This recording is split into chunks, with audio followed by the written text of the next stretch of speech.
Hello दोस्तों, नमस्कार। KRST education YouTube channel पर आपका स्वागत है। मित्रों, आप लोग रस पढ़ रहे हैं, हिंदी व्याकरण के लिए रस पढ़ रहे हैं।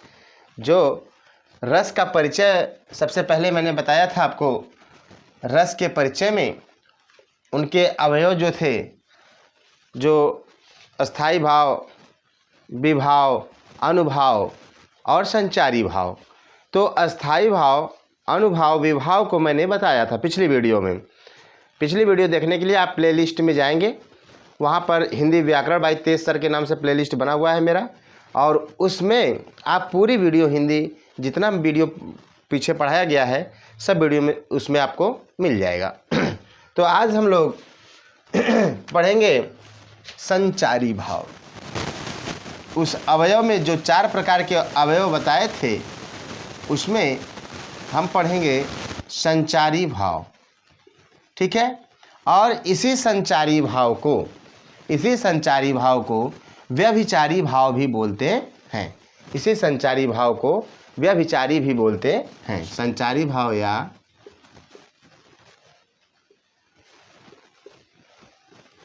व्यभिचारी भाव, ठीक है। तो इसमें क्या होता है, मन में जो संचरण का मतलब होता है, मन में जो संचरण हो रहा है, जो क्षण भर के लिए जो भी बातें आपके मन में आ रही हैं वह क्या होता है, संचारी भाव होता है। यानी कि मन में संचरण करने वाले भाव या आने जाने वाले भाव को क्या कहते हैं, संचारी भाव। थोड़ा सा आवाज़ में आज प्रॉब्लम होगी और उसको आवाज़ पे ध्यान न दे करके आप लोग इस पर ध्यान दीजिएगा, क्या पढ़ना है, क्या पढ़ाया जा रहा है। तो उसमें जो होता है कि अब यह क्या होता है, इसका बताया था मैंने कि मन में संचरण, मन में संचरण करने वाले भाव,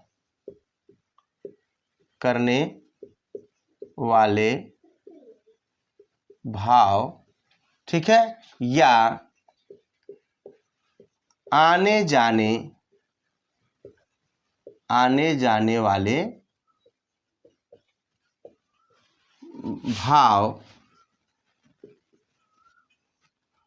वाले भाव को क्या कहते हैं, व्यभिचारी भाव। भाव को संचारी भाव या व्यभिचारी भाव कहते हैं, ठीक। इतना कंफर्म हो गया है। और इस संचारी भाव की संख्या कुल कितनी होती है, इनकी संख्या 33 है। कितनी होती है, 33 होती है, ठीक है। और ये भाव जो होते हैं हमारे मन में कुछ ही समय के लिए आते हैं। जो संचरण भाव होता है, संचारी भाव होता है, ये भाव हमारे मन में कुछ ही समय के लिए होते हैं, ठीक है। जैसे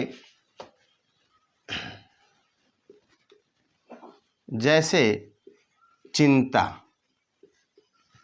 ठीक है, जैसे चिंता, ठीक है, क्रोध,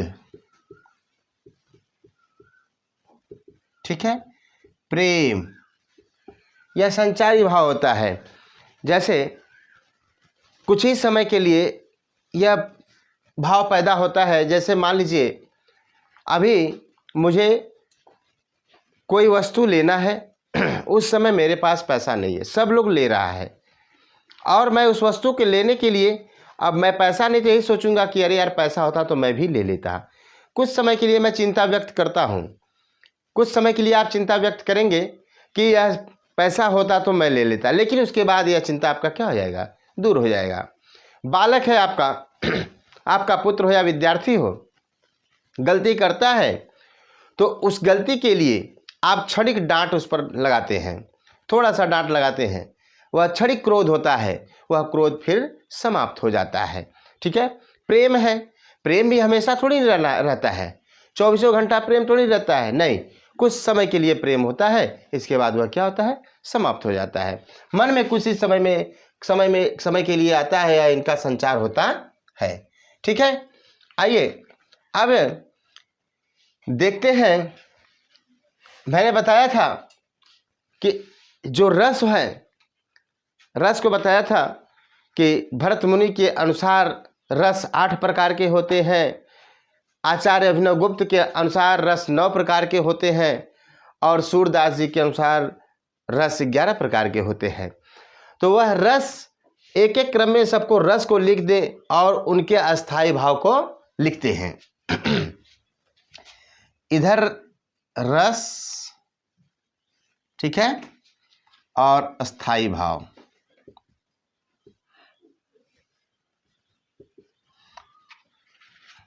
पूरा शुरू से लिख दे इसको।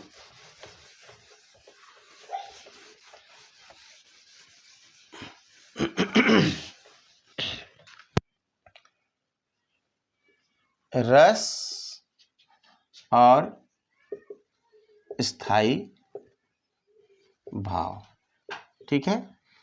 रस और स्थाई भाव को देखते हैं। सबसे पहले रस लेते हैं श्रृंगार रस। श्रृंगार रस, ठीक। और इसका जो अस्थाई भाव है, इसका जो अस्थाई भाव है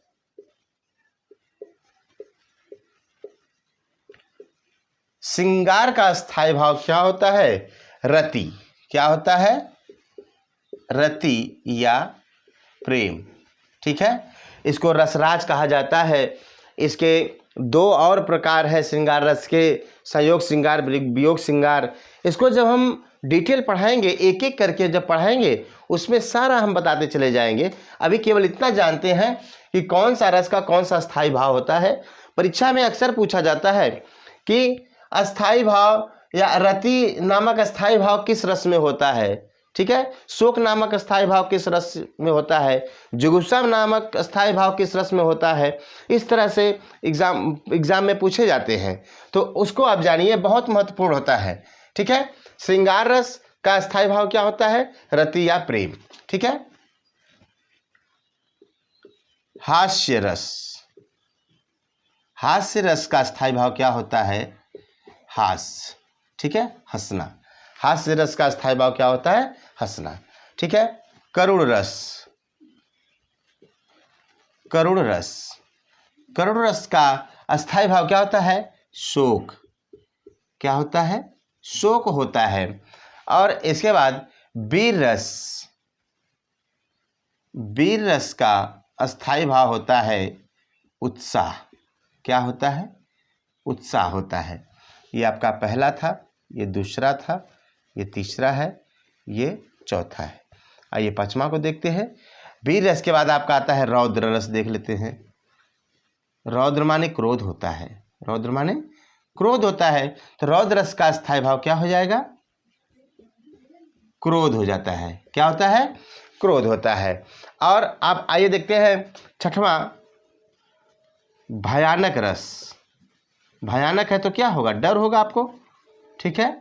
भयानक रस है तो भयानक रस का क्या होता है, भय होता है, डर होता है,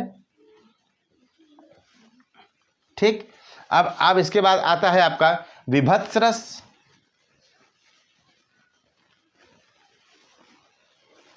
विभत्स रस बहुत इंपॉर्टेंट है आपका, जैसे श्रृंगार का बहुत इंपॉर्टेंट हमेशा पूछता है, ठीक है।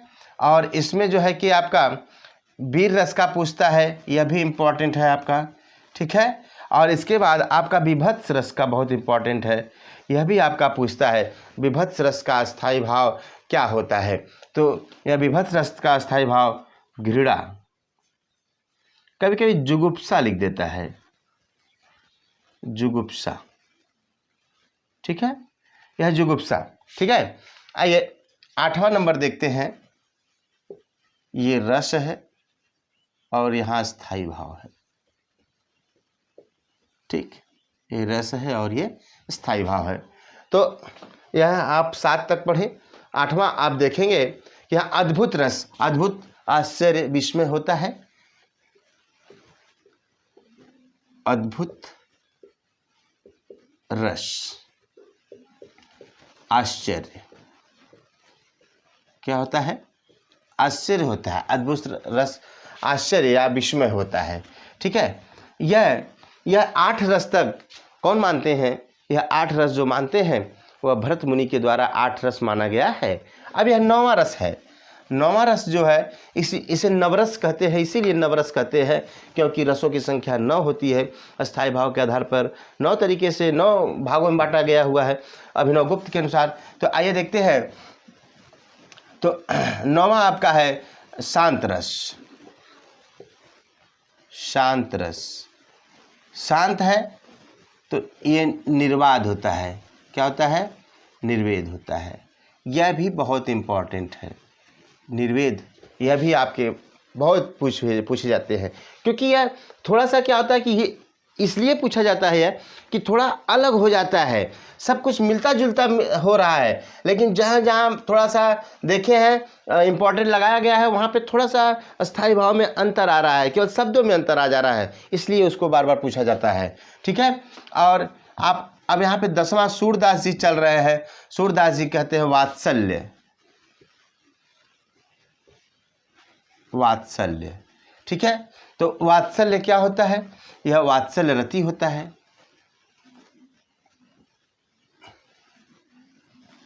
वात्सल्य रति इनका है। ठीक है, मतलब बालक के प्रति ये प्रेम होता है। यह बाल अवस्था का वर्णन ज़्यादा किए हैं, श्री कृष्ण की बाल लीलाओं का वर्णन किए हैं, जिसे वात्सल्य के रूप में मानते हैं। और 11वां आपका है, इन्हीं के द्वारा माना गया है, सूरदास जी के द्वारा माना गया है। यह आता है आपका भक्ति। इसका स्थायी भाव अनुराग। ठीक है, इस तरह से आपको रस और उनके स्थायी भाव देखने को मिले हैं, जिसमें कि मैंने बताया श्रृंगार रस का स्थायी भाव रति या प्रेम होता है, हास्य रस का स्थायी भाव हास्य होता है, और करुण रस का स्थायी भाव शोक होता है, वीर रस का स्थायी भाव उत्साह होता है, रौद्र रस का स्थायी भाव क्रोध होता है, भयानक रस का स्थायी भाव भय होता है, और आपका विभत्स रस का स्थायी भाव घृणा होता है, जुगुप्सा होता है, अद्भुत रस का स्थायी भाव आश्चर्य होता है, विस्मय होता है, शांत रस का स्थायी भाव निर्वेद होता है, और वात्सल्य रस का स्थायी भाव वात्सल्य रति होता है, और आपका लास्ट में भक्ति रस से बचा तो भक्ति रस का स्थायी भाव क्या होता है? अनुराग होता है। ठीक है, तो इस तरह से आप इन रस के रूपों को पढ़ा। अब एक एक करके हम रस को पढ़ेंगे। ठीक है, आइए देखते हैं। सबसे पहले हम पढ़ते हैं श्रृंगार रस। सबसे पहले क्या लेते हैं? श्रृंगार रस। श्रृंगार रस, आपका श्रृंगार रस इतना महत्वपूर्ण है कि इससे ढेर सारे क्वेश्चन बनते रहते हैं। पहला क्वेश्चन आपका बन जाता है कि पहला क्वेश्चन आपका बन जाता है कि आपके रसराज किसे कहते हैं? रसराज किसे कहते हैं? तो किस रस को रसराज कहा जाता है? आपका श्रृंगार रस को रसराज कहा जाता है। ठीक है, अब श्रृंगार रस के परिभाषा में क्या है? यहाँ पर नायक और नायिका के सौंदर्य प्रेम का वर्णन किया गया है। श्रृंगार रस में नायक नायिका के प्रेम और सौंदर्य का वर्णन किया जाता है। ठीक है, तो यह आप श्रृंगार रस पढ़ रहे हैं, इनका स्थायी भाव रति या प्रेम होता है। अब इसको परिभाषा देखिए, जहाँ नायक नायिका के सौंदर्य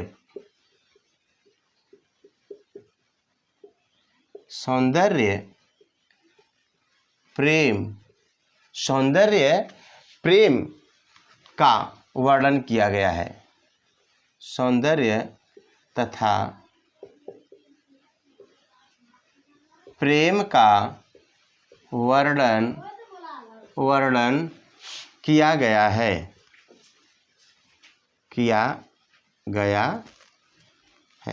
ठीक है, इसमें नायक नायिका के सौंदर्य तथा प्रेम का वर्णन किया गया है। ठीक है, जैसे मेरे तो गिरधर गोपाल दूसरों न कोई। ठीक है, मीरा जी का जो यह एक दोहा है, मीरा जी ने इसको गाया है, अपने पद में गाया है, मेरे तो गिरधर गोपाल दूसरों न कोई, जाके सिर मोर मुकुट मेरो पति सोई। मतलब मेरे तो सिर्फ गिरधर गोपाल ही हैं और दूसरा कोई नहीं है, जिनके अर्थात सब मिलाकर कहने का मतलब भगवान श्री कृष्ण को मीरा जी क्या अपना पति मान चुकी हैं। ठीक है, मन ही मन अपना पति मान ली हैं। ठीक है, तो और नायक नायिका के प्रेम तथा सौंदर्य का वर्णन है, और इसी रस को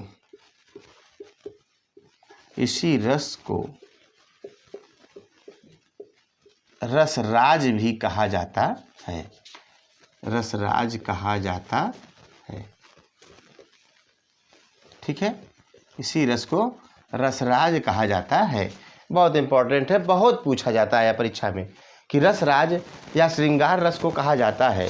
ठीक है, नीचे ऑप्शन में दिखेगा रसराज। ठीक है, तो जैसे एग्जाम्पल में देखते हैं, लिखते हैं कि मेरे तो गिरधर गोपाल, मेरे तो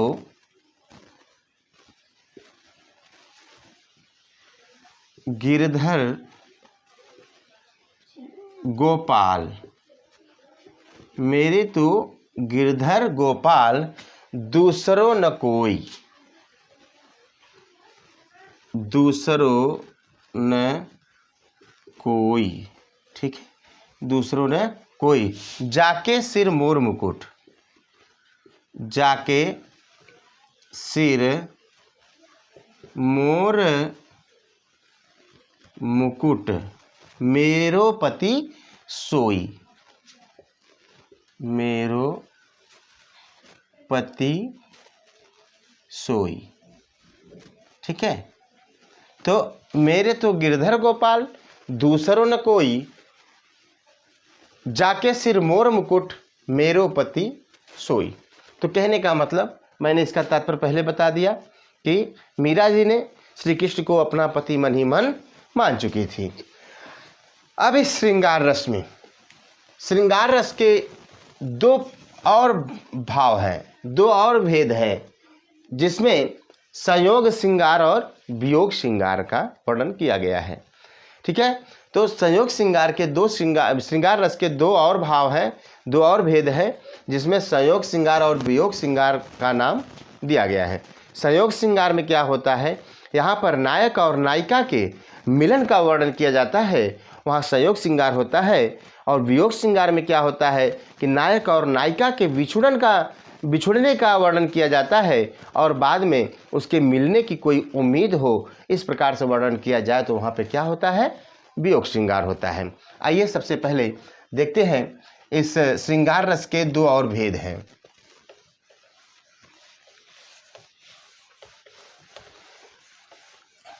उनके बारे में पढ़ें, श्रृंगार रस के दो भेद।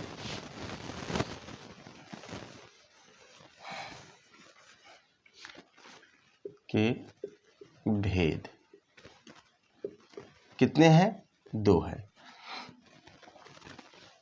एक है संयोग श्रृंगार, संयोग श्रृंगार, ठीक, और दूसरा आपका है वियोग श्रृंगार। क्या है, वियोग श्रृंगार। ठीक है, अब संयोग श्रृंगार में मैंने कहा कि जहाँ नायक और नायिका के मिलने का वर्णन किया गया हो। ठीक है, संयोग श्रृंगार में हम देखेंगे इसमें जहाँ नायक और नायिका के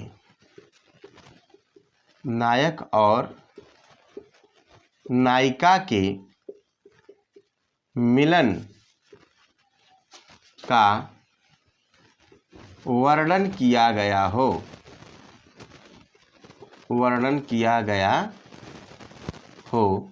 वहाँ क्या होता है आपका, वहाँ पर संयोग श्रृंगार होता है। ठीक है, वहाँ पर आपका संयोग श्रृंगार होता है। तो इस संयोग श्रृंगार में नायक और नायिका के मिलने का वर्णन किया जा रहा है। ठीक है, नायक और नायिका के मिलने का वर्णन किया जा रहा है। आप एक विवाह मूवी आई थी, शाहिद कपूर की शायद ऐसी कुछ थी। विवाह मूवी में आपने देखा होगा एक गीत थी कि दो अनजाने अजनबी चले बांधने बंधन, कल के सजनी साजन मिलकर क्या बोले, है ना। दो अनजाने अजनबी चले बांधने बंधन, कल के सजनी साजन हाय रे मिलकर क्या बोले। तो वहाँ पर संयोग श्रृंगार का वर्णन किया गया है। वहाँ पर नायक और नायिका दोनों मिल रहे हैं, तो वहाँ पे क्या हो जाएगा आपका, वहाँ पर आपका हो जाएगा संयोग श्रृंगार। ठीक है, तो इस संयोग श्रृंगार में जैसे, और आप उदाहरण में ले लीजिए एक कहत कहत नटत, कहत नटत रिझत खिझत खिझत मिलत मिलत खिलत खिलत लजियात लजियात। ठीक है, कहत नटत रिझत खिझत मिलत खिलत लजियात, भरे भवन में भरे भवन में भरे भवन में करत है भरे भवन में करत है नैननु नैननु ही सौ बात। ठीक है, यहाँ पे श्री कृष्ण के बाल लीला का वर्णन किया गया है। वह जिस भी मकान में, जिस भी नंद बाबा के आंगन में जो अपनी क्रीड़ाएं कर रहे हैं, जो खेल रहे हैं, वह खेल रहे हैं, रिझ रहे हैं, हंस रहे हैं, मिल रहे हैं, जुल रहे हैं, ऐसे चारों तरफ अपनी निगाहों को दौड़ा रहे हैं, जैसे जैसे वह उस नैनों से सबसे क्या कर रहे हैं, बात कर रहे हैं, यहाँ पर सबसे मुलाकात कर रहे हैं, मिलन हो रहा है। इस प्रकार का संयोग श्रृंगार बना हुआ है। ठीक है, और जैसे एक और एग्जाम्पल ले लीजिए इसका संयोग श्रृंगार का। जब रामचंद्र जी को सीता जी देखती हैं, उसकी अंगूठी, उसकी परछाई को देखती हैं स्वयंवर के समय, विवाह के समय, तो वह मन ही मन वो क्या होता है, वो मिलन हो जाता है। तो कहने का मतलब राम को रूप निहारती, राम को रूप निहारती जानकी, राम को रूप निहारत जानकी, कंकन कंकन क्या है, कंकन के नग की परछाई परछाई। ठीक है, कंकन के नग की परछाई। तो यहाँ पे क्या देखने को मिला, राम को रूप निहारत जानकी कंकन के नग की परछाई। राम का रूप वह देख रही हैं, राम के रूप को वह निहार रही हैं, और उनकी परछाई को, कंकन की जो परछाई है, वह सबको देखकर मन ही मन क्या हो रहा है, उन लोगों में मिलन हो रहा है, जब वह अपने स्वयंवर के लिए आए हुए थे। तो इस तरह से आपका संयोग श्रृंगार समाप्त हुआ। आइए इसी में अगला देखते हैं वियोग श्रृंगार। क्या है इसका दूसरा जो है रूप, दूसरा श्रृंगार रस का दूसरा रूप जो है वह वियोग श्रृंगार है।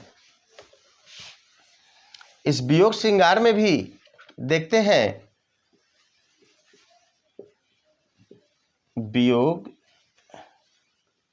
श्रृंगार। ठीक है, इस वियोग श्रृंगार को ही, इस वियोग श्रृंगार को विप्रलंभ के नाम से भी जानते हैं। विप्रलंभ, ठीक है, विप्रलंभ। विप्रलंभ कभी कभी पूछ देता है कि विप्रलंभ किसे कहते हैं, तो वहाँ पर ऑप्शन में रहेगा वियोग श्रृंगार, या वियोग श्रृंगार को दूसरा नाम किस नाम से जानते हैं? तो वहाँ पर रहेगा विप्रलंभ। देख करके आप ऑप्शन को क्लिक कर दीजिएगा। विप्रलंभ की संख्या कितनी है? 10 है। यह भी जान लीजिए विप्रलंभ की संख्या कितनी है? 10 है। ठीक है। इस विप्रलंभ में जैसे अभिलाषा, चिंता, गुणाकथन और स्मृति, उद्वेग, प्रहलाद, उन्माद, प्रलाप, उन्माद, व्याधि, जड़ता और मरण, यह सब क्या है? यह आपका विप्रलंभ है। तो इस विप्रलंभ में भी यही वियोग श्रृंगार को ही विप्रलंभ कहते हैं। वियोग श्रृंगार में होता है जहां नायक और नायिका के विछुड़ने का वर्णन किया जाता है। ठीक है। जहां नायक और नायिका के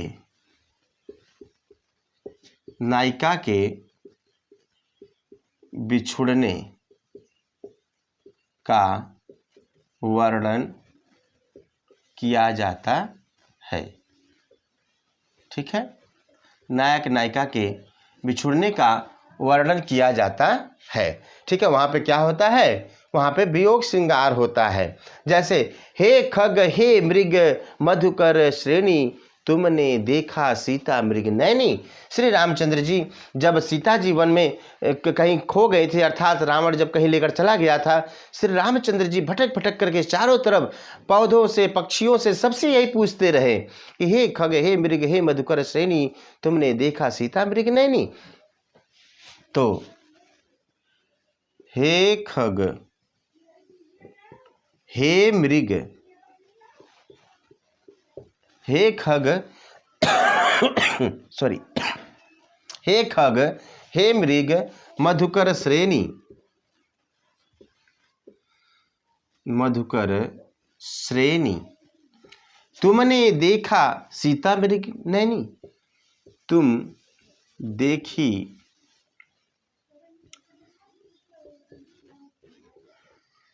सीता मृग नैनी। तो यह क्या हुआ कि हे मृग हे मधुकर श्रेणी, तुम देखी सीता मृग नैनी। तो यहाँ पर भी क्या हो गया? वियोग श्रृंगार का वर्णन किया गया है। यहाँ पर भी क्या होता है? वियोग श्रृंगार का वर्णन किया है। और एक और देखते हैं, निस्दिन बरसत नयन हमारे, अर्थात जब गोपियाँ जो है उद्धव संदेश कोई लेके जाते हैं तो गोपियाँ उसी समय कहती हैं इस बात को। पहले लिख लेते हैं, उसके बाद बताते हैं। निस्दिन बरसत, निस्दिन बरसत नैन हमारे सॉरी, निस्दिन बरसत नैन हमारे, और क्या?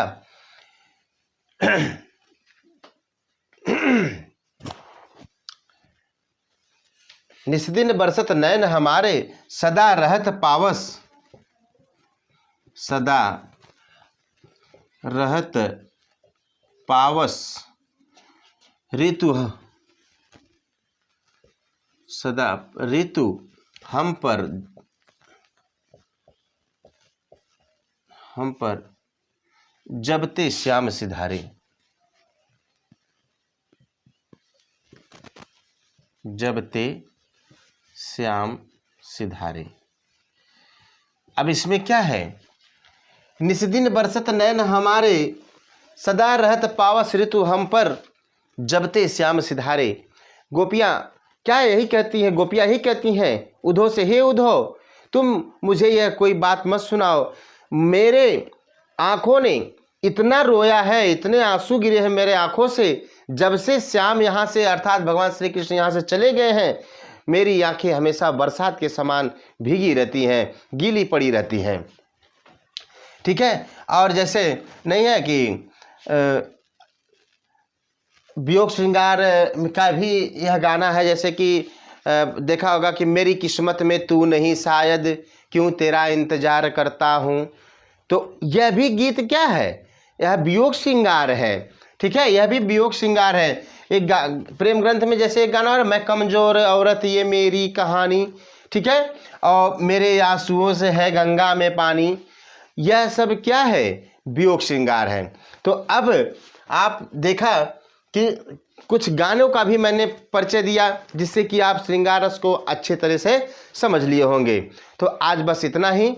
आज अब वीडियो को देखने के बाद यदि अच्छी लगे तो उसको सब्सक्राइब भी करिए, लाइक भी करिए, और पिछली वीडियो देखने के लिए प्लेलिस्ट में जाकर के पिछला वीडियो देख लीजिए। धन्यवाद।